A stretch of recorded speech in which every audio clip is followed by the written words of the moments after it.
Welcome back दोस्तों, किताबी कीदा पर आपका एक बार फिर से स्वागत है। द सीक्रेट की हमारी जादुई जर्नी के पार्ट 1 में हमने लॉ ऑफ अट्रैक्शन और हमारे थॉट्स की इनक्रेडिबल पावर को समझा था।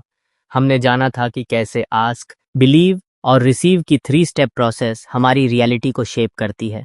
आज हम इस सीक्रेट की सिर्फ सरफेस को नहीं बल्कि उसकी तह तक जाएंगे। हमने पार्ट 1 में फाउंडेशन रखी थी, लेकिन पार्ट 2 में हम उन गहरी इंसाइट्स को समझेंगे जो सच में लाइफ चेंजिंग है। क्या आपने कभी सोचा है अगर यह रूल इतना सिंपल है तो हर कोई रिच, हैप्पी और हेल्थी क्यों नहीं है?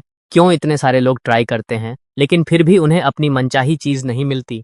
इसका आंसर एक और गहरे सीक्रेट में छिपा है। यह सीक्रेट है रेजिस्टेंस और पावर ऑफ बिलीफ। आज हम उन मिस्टेक्स को समझेंगे जो लोग अक्सर करते हैं। हम अपनी आस्किंग पावर को और स्ट्रांग करेंगे और सबसे जरूरी, हम जानेंगे कि कैसे अपने अंदर के उन डाउट्स और फियर्स को दूर करें जो हमारी डिजायर्स को हम तक पहुंचने से रोकते हैं।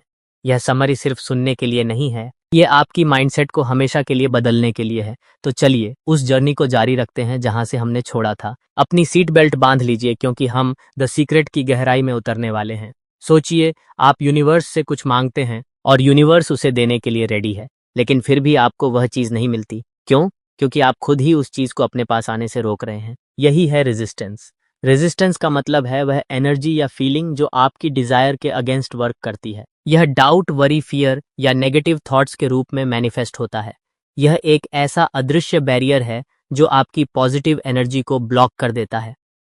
इसे एक एनालॉजी से समझते हैं। मान लीजिए आप एक रेडियो स्टेशन हैं और यूनिवर्स एक सॉन्ग है जिसे आप सुनना चाहते हैं। आपने 98.3 एफएम पर ट्यून कर लिया और सॉन्ग बजना स्टार्ट हो गया। लेकिन फिर हर कुछ सेकंड में आप अपना डायल थोड़ा सा घुमा देते हैं, कभी 98.2, कभी 98.4। सॉन्ग की आवाज बीच बीच में कटने लगती है और आप उसे ठीक से सुन नहीं पाते। आप सॉन्ग को सुनने के लिए ईगर हैं, लेकिन आप खुद ही सिग्नल को डिस्टर्ब कर रहे हैं। रेजिस्टेंस भी बिल्कुल ऐसा ही है। आप अपनी डिजायर की फ्रीक्वेंसी पर तो ट्यून करते हैं, लेकिन आपके डाउट्स और फियर्स उस फ्रीक्वेंसी को डिस्टर्ब कर देते हैं। द सीक्रेट में बॉब प्रॉक्टर बताते हैं कि यह बिल्कुल ऐसा है जैसे आप कार में बैठकर जीपीएस में अपनी डेस्टिनेशन डालते हैं, लेकिन हर थोड़ी देर में आप डायरेक्शन चेंज कर देते हैं। आप जीपीएस को सिग्नल देते हैं, फिर उसे ब्लॉक कर देते हैं। आपकी कार कभी भी अपनी डेस्टिनेशन तक नहीं पहुंचेगी। इसी तरह जब आप रेजिस्टेंस पैदा करते हैं तो आप अपनी डेस्टिनेशन तक पहुंचने के रास्ते को खुद ही ब्लॉक कर रहे होते हैं। रेजिस्टेंस को पहचानना सिंपल है। जब भी आप अपनी डिजायर के बारे में सोचें और आपको कोई भी नेगेटिव फीलिंग फील हो, अनईजीनेस, एंग्जाइटी, फ्रस्ट्रेशन या डाउट, तो समझ लीजिए कि आप रेजिस्टेंस क्रिएट कर रहे हैं। अगर आप किसी न्यू रिलेशनशिप के बारे में सोच रहे हैं और आपको पुराने बुरे रिलेशनशिप की मेमोरी आती है, तो ये रेजिस्टेंस है। अगर आप हेल्थी होने की विजुअलाइजेशन कर रहे हैं लेकिन कॉन्स्टेंटली अपनी इलनेस के बारे में सोच रहे हैं, तो ये रेजिस्टेंस है। अगर आप मनी को अट्रैक्ट करने की कोशिश कर रहे हैं लेकिन हर बार मनी स्पेंड करते वक्त आपको वरी होती है, तो यह रेजिस्टेंस है। रेजिस्टेंस को ओवरकम करना ही द सीक्रेट की मास्टरी है। इसके लिए आपको 3 थिंग्स पर वर्क करना होगा: power of belief, healing your feelings और इंस्पायर्ड एक्शन। द सीक्रेट में कहा गया है यूनिवर्स के लिए एक पिन क्रिएट करना और एक बड़ा हाउस क्रिएट करना एक जैसा है। इसका मतलब है कि हमारे माइंड में एक बिलीफ है कि कुछ चीजें पाना ईजी है और कुछ डिफिकल्ट। यही बिलीफ हमारी सक्सेस को स्टॉप करती है। आपको यह फर्म बिलीफ रखना होगा कि जो आप चाहते हैं वह पॉसिबल है और आपको मिलकर रहेगा। लेकिन क्या आप खुद को उसके वर्दी फील करते हैं? बहुत से लोग सोचते हैं कि वे इतने गुड नहीं हैं कि उन्हें सक्सेस मिले या इतना मनी अर्न करें या एक लविंग रिलेशनशिप मिले। अगर आपका आंसर नो है तो अपनी सेल्फ इमेज पर वर्क करें। हर दिन खुद से कहें, मैं अपनी सक्सेस और हैप्पीनेस का हकदार हूँ। लॉ ऑफ अट्रैक्शन कहता है कि लाइक अट्रैक्ट्स लाइक। अगर आप हैप्पीनेस चाहते हैं तो पहले आपको हैप्पी रहना होगा। अगर आप लव चाहते हैं तो पहले आपको खुद से लव करना होगा। जब आप उस पर्सन की तरह बिहेव करना स्टार्ट करते हैं जो आप बनना चाहते हैं, तो आप अपनी वाइब्रेशन को चेंज कर देते हैं और यूनिवर्स को एक क्लियर सिग्नल भेजते हैं। The art of belief, from imagination to reality. Part 1 में हमने बिलीफ के बारे में थोड़ा सा जाना था, लेकिन आइए आज इसे और गहराई से समझते हैं। बिलीफ सिर्फ यह सोचना नहीं है कि होगा, बल्कि यह जानना है कि हो चुका है। यह एक ऐसी फीलिंग है जो डाउट को आने ही नहीं देती। यह यूनिवर्स की सबसे पावरफुल फ्रीक्वेंसी है। द सीक्रेट में यह बताया गया है कि बिलीव करने के लिए आपको यह जानने की जरूरत नहीं है कि कोई चीज कैसे होगी। जैसे आप सुबह उठते हैं तो आपको फोन पर इंटरनेट कैसे चल रहा है इसकी टेक्नोलॉजी जानने की जरूरत नहीं है। आप बस ये बिलीव करते हैं कि वह चलेगा। इसी तरह आपको यूनिवर्स पर ट्रस्ट करना है। आपका काम है आस्किंग और बिलीविंग, बाकी का प्रोसेस यूनिवर्स पर छोड़ दें। लेकिन बिलीव करना आसान नहीं होता, खासकर जब आपकी वर्तमान परिस्थितियां आपके सपनों से बिल्कुल अलग हों। यहीं पर आती है विजुअलाइजेशन की पावर। विजुअलाइजेशन कोई बच्चों का खेल नहीं है, यह एक मेंटल ट्रेनिंग है। ये आपके दिमाग को यह सिखाने का सबसे तेज तरीका है कि आपकी डिजायर पहले से ही आपकी रियलिटी बन चुकी है। द सीक्रेट में जैक कैनफील्ड बताते हैं कि विजुअलाइजेशन करते समय पांचों इंद्रियों का उपयोग करना चाहिए।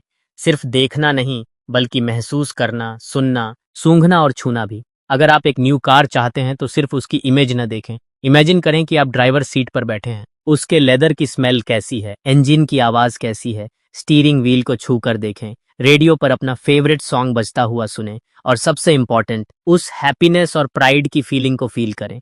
ये फीलिंग ही वाइब्रेशन है जो आपके सबकॉन्शियस माइंड को ये कन्विंस कर देती है कि यह रियलिटी है। आपका माइंड रियल और इमेजिन्ड एक्सपीरियंस में फर्क नहीं जानता। जब आप ये करते हैं तो आपका माइंड आपकी डिजायर के साथ अलाइन हो जाता है। एक और महत्वपूर्ण पॉइंट है एक्ट एज इफ। इसका मतलब है कि अपनी इच्छा पूरी होने के बाद आप जैसा बिहेव करते वैसा ही अभी से बिहेव करना स्टार्ट कर दें। अगर आप हेल्थी होना चाहते हैं तो इलनेस के बारे में बात करना छोड़ दें। उन चीज़ों के बारे में बात करें जो आप हेल्थी होने पर करेंगे। वॉक पर जाएं, हेल्थी फूड खाएं। अगर आप रिच होना चाहते हैं तो मनी की वरी करना बंद करें। ग्रेटिट्यूड प्रैक्टिस करें। अपने बैंक अकाउंट को देखकर थैंकफुल हों, चाहे उसमें कम पैसे ही क्यों ना हो। जब आप एज इफ की स्टेट में जीते हैं तो आप यूनिवर्स को एक बहुत पावरफुल सिग्नल भेजते हैं, I am ready to receive this. यह सिग्नल इतना क्लियर होता है कि यूनिवर्स के पास इसे मैनिफेस्ट करने के अलावा कोई और ऑप्शन नहीं बचता। The secret to wealth beyond the basics. अब हम उन तीन सबसे कॉमन क्षेत्रों की बात करेंगे जहां लॉ ऑफ अट्रैक्शन को अप्लाई करना सबसे ज्यादा चैलेंजिंग होता है। मनी, हेल्थ और रिलेशनशिप्स। मनी को अट्रैक्ट करना सबसे कॉमन डिजायर्स में से एक है, लेकिन इसके साथ ही सबसे ज्यादा रेजिस्टेंस भी जुड़ा होता है। मनी को लेकर हमारे कई नेगेटिव बिलीव्स होते हैं। पैसा पेट पर नहीं उगता, रिच लोग बुरे होते हैं, या मनी के लिए बहुत हार्ड वर्क करना पड़ता है। ये डीप सीटेड बिलीव्स ही हमारी मनी की वाइब्रेशन को ब्लॉक कर देते हैं। द सीक्रेट में एक पावरफुल प्रैक्टिस है ग्रैटिट्यूड। यह सिर्फ थैंक यू बोलने से कहीं ज्यादा है। यह अबंडेंस का सबसे तेज शॉर्टकट है। जब आप उन पैसों के लिए भी ग्रेटफुल होते हैं जो आपके पास अभी हैं, तो आप यूनिवर्स को यह सिग्नल देते हैं कि आप अबंडेंस की फ्रीक्वेंसी पर हैं। हर रात सोने से पहले अपने वॉलेट को देखें और कहें, मैं इस पैसे के लिए बहुत ग्रेटफुल हूं जो मेरे पास है, यह हमेशा मेरी जरूरतें पूरी करता है। अपने बैंक अकाउंट को देखें और थैंकफुल हों, भले ही वह खाली क्यों ना हो। यह फीलिंग ही वाइब्रेशन है। द सीक्रेट में माइक डूली बताते हैं कि लैक की फीलिंग से बाहर निकलने का सबसे अच्छा तरीका है अबंडेंस की फीलिंग में आना। जब आप मनी की कमी पर ध्यान देते हैं तो आप और ज्यादा कमी को अट्रैक्ट करते हैं। इसके बजाय अबंडेंस पर ध्यान दें। इमेजिन करें कि आपका बैंक अकाउंट भर रहा है। इमेजिन करें कि आपको एक लार्ज अमाउंट का चेक मिल रहा है। उन चीजों के बारे में सोचें जो आप उस मनी से करेंगे, जैसे चैरिटी देना, अपने फैमिली के लिए गिफ्ट्स खरीदना या ट्रैवल करना। यह फीलिंग आपको अबंडेंस की वाइब्रेशन पर लाती है। मनी को एक पॉजिटिव एनर्जी के रूप में देखें। पैसा सिर्फ पेपर या नंबर्स नहीं है, यह एक टूल है जो आपको हैप्पीनेस, फ्रीडम और अपॉर्चुनिटीज देता है।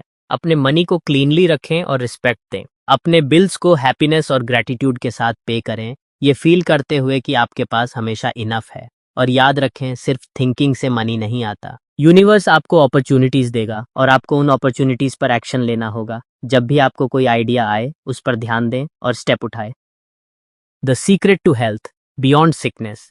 हमारी बॉडी हमारे थॉट्स के लिए सबसे ज्यादा सेंसिटिव होती है। द सीक्रेट बताती है कि हमारे थॉट्स और फीलिंग्स हमारी हेल्थ को डायरेक्टली अफेक्ट करते हैं। अगर आप इल हैं तो अपनी इलनेस पर ध्यान देने के बजाय अपने हेल्थी होने की विजुअलाइजेशन करें। द सीक्रेट में डॉक्टर जॉन डिमार्टिनी बताते हैं कि अगर आप अपनी इलनेस के बारे में कॉन्स्टेंटली सोचते और बात करते हैं तो आप अपने शरीर को उसे ठीक होने से रोक रहे हैं। आपकी हर सेल आपके थॉट्स को सुन रही है। अगर आपको हेडेक है तो एक ऐसे हेड की विजुअलाइजेशन करें जो कंप्लीटली पेन फ्री और काम है। इमेजिन करें कि आपका हेड एक क्लियर लाइट से भर रहा है। इमेजिन करें कि आप फ्रेश और एनर्जेटिक फील कर रहे हैं। हेल्थी लोगों की स्टोरीज पढ़ें, उन पर ध्यान दें। हेल्थी लोगों की पिक्चर्स देखें। हेल्थी होने की फीलिंग को फील करें। मॉर्निंग वॉक पर जाएं, हेल्थी फूड खाएं, अपनी बॉडी की केयर करें, क्योंकि यही हेल्थी होने का सिग्नल है। लाफ्टर और हैप्पीनेस आपकी फ्रीक्वेंसी को इंस्टेंटली चेंज कर देती हैं।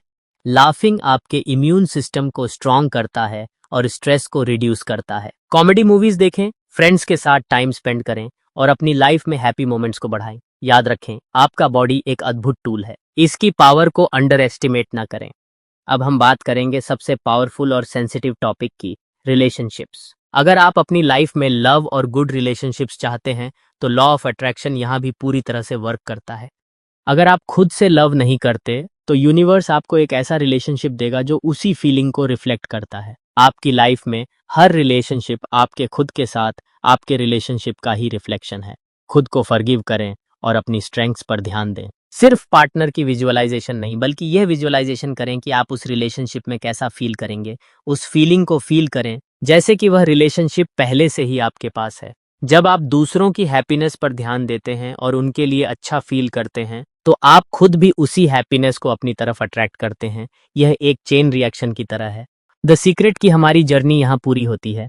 हमने पार्ट 1 में फाउंडेशन रखी थी और इस पार्ट 2 में हमने रूफ डाली है। हमने सीखा कि रेजिस्टेंस ही सबसे बड़ी ऑब्स्टेकल है और इसे ओवरकम करने का एक ही वे है अपनी थॉट और फीलिंग्स को अपने फेवर में लाना। हमने समझा कि खुद को वर्दी फील करना कितना जरूरी है और हमने देखा कि कैसे मनी, हेल्थ और रिलेशनशिप्स को अट्रैक्ट करने के लिए इस रूल को स्पेशली अप्लाई किया जाए। अब यह नॉलेज सिर्फ एक बुक का सीक्रेट नहीं है, यह आपकी पर्सनल पावर है। आपके थॉट्स, आपकी फीलिंग्स और आपका बिलीफ, यही वह टूल बॉक्स है जिससे आप अपनी पूरी दुनिया को फिर से क्रिएट कर सकते हैं। तो आज से, इसी पल से अपने थॉट्स की मॉनिटरिंग करना स्टार्ट करें, अपनी फीलिंग्स पर ध्यान दें, ग्रैटिट्यूड को अपनी हैबिट बनाएं और सबसे इंपॉर्टेंट, उस पर्सन की तरह जीना स्टार्ट करें जो आप बनना चाहते हैं।